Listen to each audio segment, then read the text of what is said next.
আমি আপনাদের সবচেয়ে শ্রেষ্ঠ বন্ধু, আমাকে শত্রু মনে করেন না। ইউসুফ আলাইহিস সালাম এক পর্যায়ে বলেছিলেন যে আমি যোগ্য, আমাকে দায়িত্ব দেন। মনে আছে আপনাদের? যখন সমাজে দুর্ভিক্ষের স্বপ্ন দেখলেন রাজা, রাজদরবারে গিয়ে তিনি বললেন যে দেখেন, আপনার স্বপ্নটা এমনি এমনি স্বপ্ন না, 7 বছর এখানে ফসল ফলবে, 7 বছর দুর্ভিক্ষ হবে। যদি আপনি আমাকে দায়িত্ব দেন, আমি ইনশাল্লাহ এমন একটা অর্থ ব্যবস্থা প্রণয়ন করব যে ইনশাআল্লাহ এই দুর্ভিক্ষের কবল থেকে মানুষ বেঁচে যাবে। মানুষ বাঁচে নাই, বাঁচে নাই। ওখানে এখানে প্রমাণ হয় একটা জিনিস, যখন দায়িত্ব নেয়ার যোগ্য কেউ দেখা যায় না, তখন যোগ্যদেরকে কথা বলতে হয়।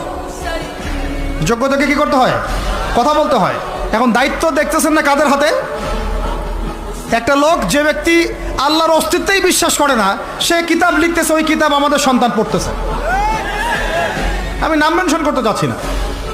কিছু মানুষ যারা আল্লাহর অস্তিত্বেই বিশ্বাস করে না, তারা মনে করে মহাবিশ্ব সৃষ্টি হয়েছে বিগ ব্যাং থেকে, আল্লাহ সৃষ্টি করে নাই। ও ডিপার্টমেন্ট অফ হেড হয়ে বসে আছে ওখানে।